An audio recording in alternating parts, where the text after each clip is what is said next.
اس شپ کا رخ موڑنے کی کوشش کی گئی، بھلے وہ مکمل طور پہ نہ مڑے، لیکن ابھی آپ جو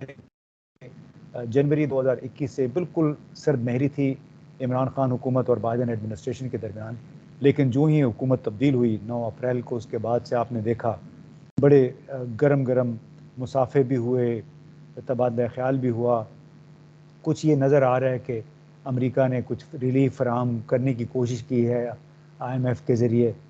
لیکن وہ جو شروع میں آپ نے بات کی، اصل مسئلہ وہ ہے کہ امریکہ میں ایک جس کو کہتے ہیں کہ اتفاق رائے ہے مکمل طور پہ ریپبلکن پارٹی میں اور ڈیموکریٹک پارٹی میں، کہ افغانستان میں جو ہزیمت اٹھانی پڑی ہے امریکہ کو 20 سال کی لڑائی کے بعد، وہ پاکستان کی اسٹیبلشمنٹ کی وجہ سے ہے. اس کا مشہور ایک فقرہ ہے جس کے اوپر ایک کنسنسس ہے کہ the boys have defeated us. The boys سے مطلب ہے کہ پاکستان کی آرمی، مطلب بڑا زبردست کام تو کیا ہے پاکستان کی آرمی نے، ISI نے، آرمی نے مل کے، کہ اپنے اوپر ایک لحاظ سے آنچ نہیں آنے دی، اور جو انہوں نے ایک پالیسی رکھی 2001 سے جو بات کر رہی تھی پاکستان کی فوج، اس بات پہ قائم رہی. تو اس لحاظ سے ایک بڑا انہوں نے مارکا انجام دیا کہ امریکہ کو بھی بالآخر وہ کرنا پڑا جو کہ پاکستان نے 2002-03 میں 4 میں مشورہ دیا تھا کہ آپ ان کے ساتھ طالبان سے آپ جنگ نہیں جیت سکتے ہیں. اب اس کی سزا ایک لحاظ سے پاکستان کو مل رہی ہے. اب الگ بات ہے کہ اس میں پھر وہی پاکستان کی آرمی ہے، اس کو کن حالات سے گزرنا پڑا، خاص طور پہ پھر جب عمران خان صاحب کی حکومت آئی، وہ آپ کے سامنے ہے کہ بہت ساری پھر پیچیدگیاں پیدا ہوئی ہیں، اور اس میں نہ صرف ہماری اندرونی معاملات تھے بلکہ یہ بیرونی معاملات بھی تھے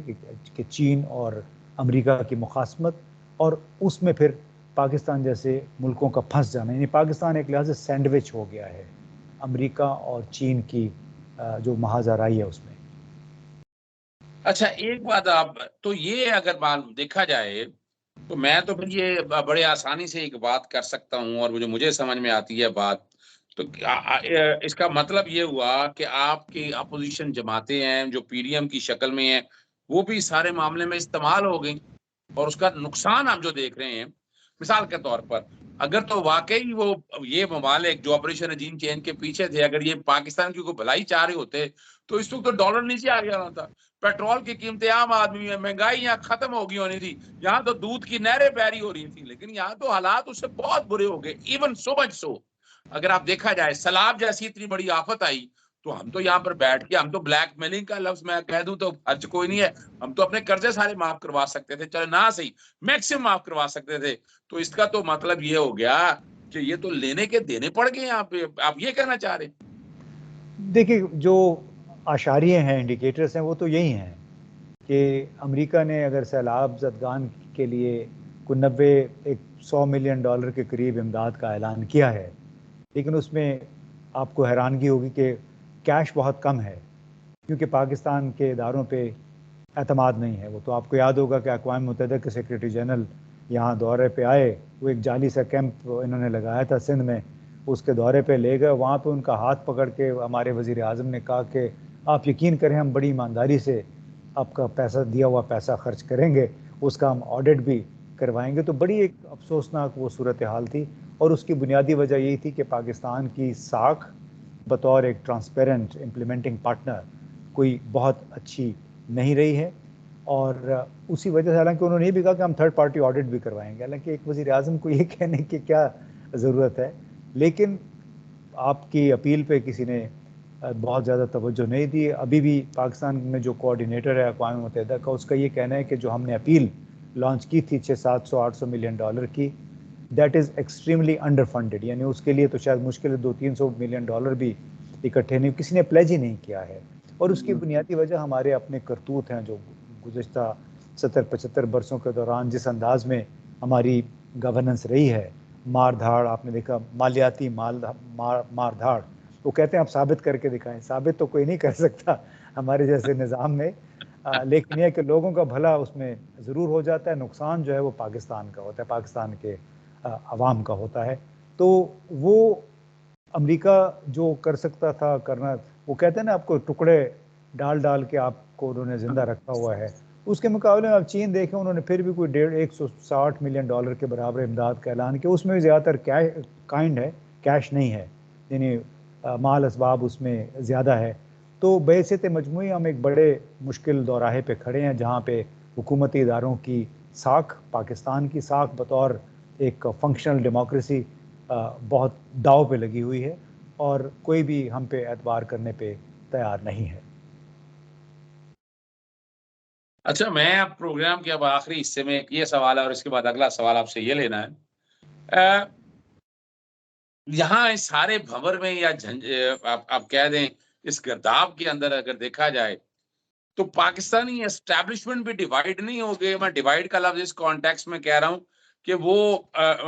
یعنی ملک میں جو حالات ہے اس کی طرف توجہ دے، یا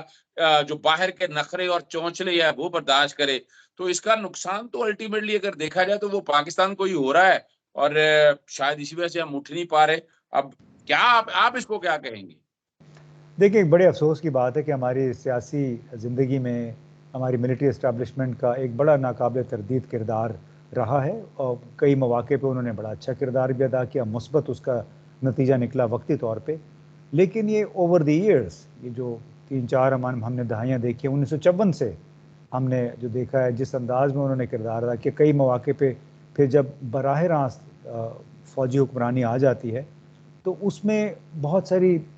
قباحتیں پیدا ہوتی ہیں. اس میں جو سویلین بیوروکریسی ہے وہ کام کرنا چھوڑ دیتی ہے، کیونکہ آپ کے سر پہ اگر کوئی کرنل، کوئی بریگیڈیئر بیٹھا ہوا ہے، ہیڈ آف ڈپارٹمنٹ، لوگوں کو ڈر ہوتا ہے کہ ایس آئی میں ہمیں رپورٹ نہ کر دیں، ایم آئی میں رپورٹ نہ کر دیں. اس کا انگریزی میں کہتے ہیں کہ اٹ کلز دی انیشیٹو. اب ان کی موجودگی انیشیٹو کو کل کر دیتی ہے، اس لیے کہ وہی سوچتے ہیں کہ جب یہ بریگیڈیئر صاحب، کرنل صاحب بیٹھے ہوئے ہیں، اگر کام انہوں نے کرنا ہے تو ہمیں کام کرنے کی کیا ضرورت ہے. تو اس وجہ سے جو سالہ سال سے ان کی براہ راست یا بالواسطہ کردار رہا ہے ہماری سیاست میں، اس نے ہماری سول بیوروکریسی کو نالائق بھی کر دیا ہے، بے عمل بھی کر دیا ہے. اور ان کا یہ ہوتا تھا مشن کہ جی ہم کرپشن نہ ہو،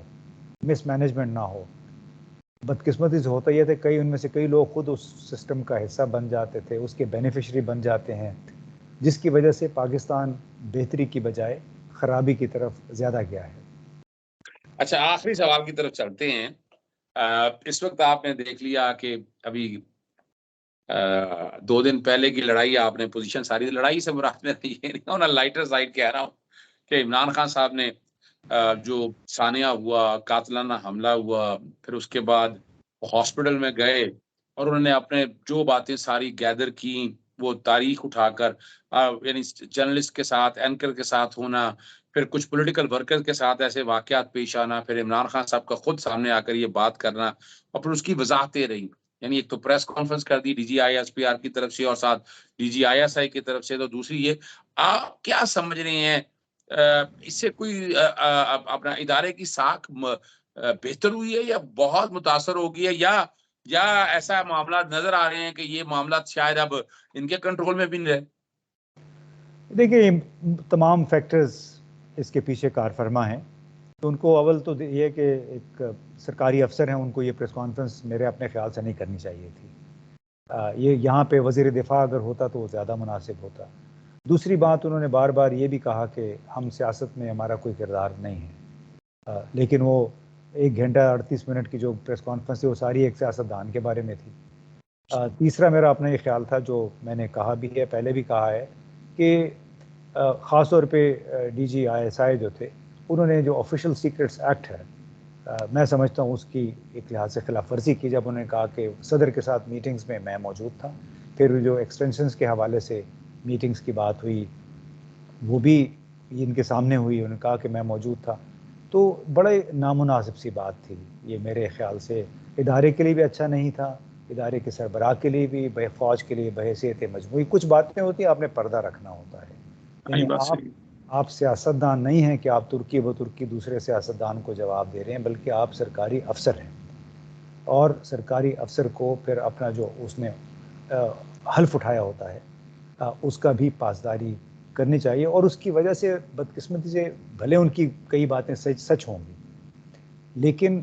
اس کی وجہ سے اس زہر جو ہے بہت زیادہ بھر دیا گیا ہے ہماری سیاسی زندگی میں، سیاسی بیانیوں میں بدمزگی، کشیدگی بہت زیادہ پیدا ہو گئی ہے اس کی وجہ سے۔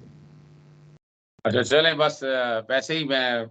پروگرام سنڈے والے دن یہ شام چلے گا، اور پیر سے سن رہا ہوں میں کہ نئے chief of the army staff اور سی جی ایس کی تعیناتیاں ہو رہی ہیں،